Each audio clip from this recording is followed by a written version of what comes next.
तो नमस्कार, जोहार, बहुत-बहुत स्वागत है आप सभी का हमारे यूट्यूब चैनल पे। दोस्तों आज की इस वीडियो में बात करेंगे BBMKU UG semester first Hindi AC paper की। दोस्तों एसी हिंदी पेपर का एग्ज़ाम आज लिया गया, आज 16 अप्रैल था। आशा करता हूँ कि आप सभी का जो परीक्षा बहुत अच्छे प्रकार से गया होगा। आज मैं आप सभी को बताने वाला हूँ कि किस प्रकार से प्रश्न पूछा गया था एसी हिंदी में, क्योंकि 18 को भी एक एग्ज़ाम बाकी है दोस्तों, ठीक है? तो वैसे छात्र-छात्राएँ जिनका एग्ज़ाम आज था 16 को और 18 का, दोनों का वीडियो इंपॉर्टेंट है। क्यों? क्योंकि 16 वाला फटाफट अपना उत्तर मिला लीजिएगा कि आपने क्या टिक मार के आया है दोस्तों, और 18 वाला देखिए किस प्रकार से प्रश्न पूछे गए थे। दोस्तों आप सभी को पता है एग्ज़ाम जो है वो 50 नंबर को लिया गया था दोस्तों, यानी कि 50 अंक का आपका एग्ज़ाम था पूरा का पूरा। समय जो बात करूँ मैं तो 2 घंटा समय दिया गया था दोस्तों, और जो परीक्षाएँ थी ग्रुप ए और ग्रुप बी, इस प्रकार से 2 आपका एग्ज़ाम के जो परीक्षा पत्र थे वो थे दोस्तों, ठीक है? तो ग्रुप ए के जो प्रश्न हैं आप कुछ इस प्रकार से देख पा रहे होंगे, जो कि 1 नंबर के थे। आपको मैंने बताया था 1-1 नंबर के 5 प्रश्न पूछे जाएँगे, ठीक है?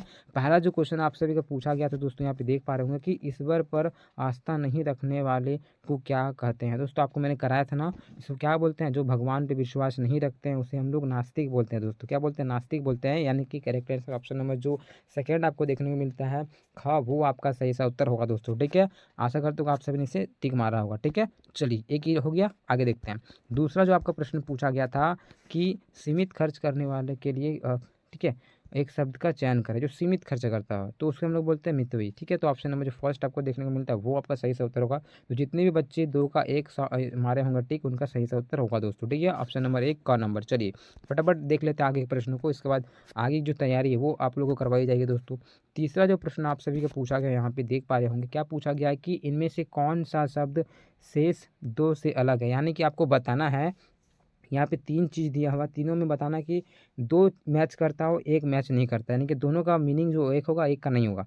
तो आपको मैं बताने का प्रयास कर रहा हूँ, यहाँ पे वारिज है। वारिज का जो मतलब होता है वो होता है कमल, ठीक है? और अम्बुज। तो ये आपका देखिए अम्बुज यहाँ पे देख पा रहे होंगे, तो वारिस और अम्बुज ये आपका मतलब एक ही होता है, कमल दोस्तों, ठीक है? दोनों का मतलब क्या होता है? कमल।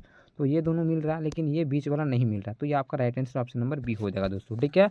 तो जितने भी बच्चे ऑप्शन बी टिक मारे होंगे उनका सही उत्तर होता है दोस्तों, ठीक है? तो फटाफट मिला लीजिए। देखिए वारिद का तो मतलब होता है, इसका मतलब होता है बादल, यानी कि मेघ दोस्तों, ठीक है? तो ये आपका सबसे अलग है, तो ये आपका सही सा उत्तर होगा। क्लियर? आगे, आगे यहाँ पे जो चौथा नंबर प्रश्न पूछा गया है कि गुड़ खाए, ठीक है? गुलगुलों से परहेज, मुहावरे का अर्थ बताइए। तो देखिए इसका अर्थ क्या होता है? गुड़ खाए गुलगुलों से परहेज, इसका मतलब होता है दोस्तों जूठा ढोंग करना।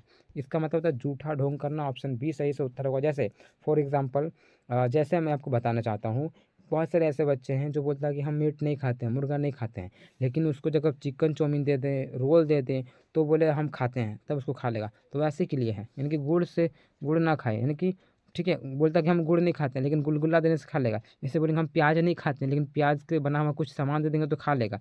तो ऐसे के लिए क्या गया है, ठीक है? तो जूठा ढोंग करना है आपका इस मुहावरे का अर्थ, तो ऑप्शन बी सही से उत्तर होगा दोस्तों। क्लियर? तो चलिए आगे पाँचवा देख लेते हैं। पाँचवा नंबर जो यहाँ पे प्रश्न पूछा गया है कि वर्तमान समय में राजभाषा आयोग के अध्यक्ष कौन है? तो दोस्तों इसके जो अध्यक्ष है वो विनय पांडे जी हैं, तो ऑप्शन एक आपका सही उत्तर होता है। जितने भी बच्चे ऑप्शन एक टिक मारे हैं का नंबर डॉक्टर विनय पांडे, वो आपका सही सा उत्तर होगा दोस्तों, ठीक है? तो ये हो गया हम सभी का 1 से लेकर 5 जो कि आपका ग्रुप ए के प्रश्न थे, ठीक है? इसमें आपको 5 अंक प्राप्त हुए। अब 45 नंबर प्राप्त करने हैं, वो मैं आपको बता रहा हूँ कि किस प्रकार से वहाँ पे प्रश्न पूछे गए थे। तो अब बात कर लेते हैं दोस्तों ग्रुप बी के प्रश्नों को। तो ग्रुप बी के प्रश्न कुछ इस प्रकार से थे, जो एक-एक आपका 15-15 अंक का था दोस्तों। यहाँ पे 6 प्रश्न पूछा गया था, आप देख पा रहे होंगे 1, 2, 3, 4, ठीक है? 1, 2, 3, 4 और एक 5 प्रश्न पूछा गया था दोस्तों। 5 प्रश्न जो है वो आप सभी का ग्रुप बी में पूछा गया था, और 5 में मात्र 3 का उत्तर देना था। कितना दोस्तों? मात्र 3 प्रश्न का उत्तर देना था, 2 को आपको छोड़ देना था दोस्तों, ठीक है? देखिए प्रश्न क्या पूछा गया था? पूछा गया था कि भाषा संप्रेषण को परिभाषित करते हुए इसके ठीक है, प्रकारों का उल्लेख करें, यानी कि भाषा संप्रेषण क्या है उसको बताइए, और इसके जो प्रकार है उसको लिखना था। तो ईजी था दोस्तों, और ये मैंने शायद नहीं करवाया था, मेरे पास पीडीएफ बनाया हुआ, इसलिए मैंने नहीं करवाया क्योंकि बहुत ही व्यू कम आ रहा था, बच्चे एक्टिव नहीं थे। तो 18 वाले बच्चे जोरदार तैयारी कीजिएगा, तो निश्चित तौर पर आपको मैं सारा का सारा बताऊँगा। चलिए कोई बात नहीं, अगर इसको मैंने नहीं बताया तो और भी प्रश्न मैंने बताया था, जो कि आपने 3 का 3 दे के आ पाते। देखिए दूसरा नंबर प्रश्न मैंने आपको करा रखा था, ये आपको पूरा का पूरा मैंने समाज समास पढ़ाया था। क्वेश्चन सिर्फ पूछा गया है कि तत्पुरुष समास किसे कहते हैं, ठीक है, उदाहरण सहित आपको बताना था। तो तत्पुरुष समास के बारे में आपको लिखना था दोस्तों, ठीक है। तो मैंने पूरा का पूरा समास ही करा दिया था।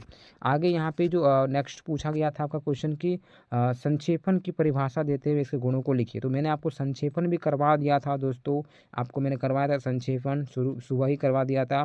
तो संक्षेपण किसे कहते हैं और इसके गुण जो है वो आपको लिखने हैं। तो आपको जब संक्षेपण बहुत अच्छी प्रकार से समझ में आ गई तो निश्चित तौर पे आप लोग बहुत ही अच्छे प्रकार से लिखे होंगे दोस्तों, ठीक। तो ये आशा करते हो आपने लिखा होगा दोस्तों। तो संक्षेपण हो गया। और एक प्रश्न यहाँ पे पूछा गया था कि शाब्दिक और अशाब्दिक संप्रेषण के अंतर को विशेष ठीक है विस्तार से लिखे। तो इसको आपको विस्तार पूर्वक लिखना था। तो ये भी आप लोग लिखा होगा दोस्तों। ज़्यादा नहीं, आपको मात्र 3 ही प्रश्न का उत्तर देना था, जो आपको अच्छा लगे वही दीजिए, ठीक है। तो इस प्रकार से प्रश्न पूछे गए। तो 18 वाले देखिए, ध्यानपूर्वक देखिए किस प्रकार से प्रश्न पूछे जा रहे हैं। आप सभी के लिए अंतिम मौका है। और जो 16 वाले थे वो आगे की परीक्षाओं में जुट जाइए, क्योंकि अब जो हुआ सो हुआ, उसको छोड़ दे रहे थे, ठीक है। चलिए, छठा प्रश्न आप देख सकते हैं, पल्लवन से पूछा गया दोस्तों कि पल्लवन क्या है और उसकी उपयोगिता को लिखिए। तो पल्लवन सेम संक्षेपण का जस्ट उल्टा होगा दोस्तों। इसमें क्या होता है कि आपको छोटा से बड़ा लिखना है। तो कोई वाक्य दे देता था, उसको आपको बड़ा करके लिखना था। संक्षेपण में क्या करना होता था कि बड़ा से छोटा लिखना होता था, ठीक है। तो बहुत अच्छा प्रश्न दोस्तों। इस प्रकार से आपने देखा कि जो आज का जो 16 अप्रैल का एग्ज़ाम था वो किस प्रकार से लिया गया और किस प्रकार से प्रश्न पूछे जा रहे हैं परीक्षाओं में। तो बहुत अच्छा लगा, प्रश्न बहुत ज़्यादा तो हार्ड नहीं था, है ना। तो आगे की तैयारी हम लोग करेंगे दोस्तों, मिल के करेंगे, बहुत अच्छे प्रकार से करेंगे। मित्रों को शेयर करें और जितने भी छात्र छात्राएँ 16 वाले हैं जिनका चेक हो गया तो आप लोग मिला लीजिए कि किस प्रकार से आपने सही टिक मारा दोस्तों, ठीक है। चल खैर कोई बात नहीं, आगे आगे की तैयारी हम लोग करेंगे, जो हुआ सो हुआ। इसी प्रकार से चैनल से जुड़े रहें, मित्रों को शेयर करें। दूसरी वीडियो मिलते हैं। जय हिंद, जय भारत।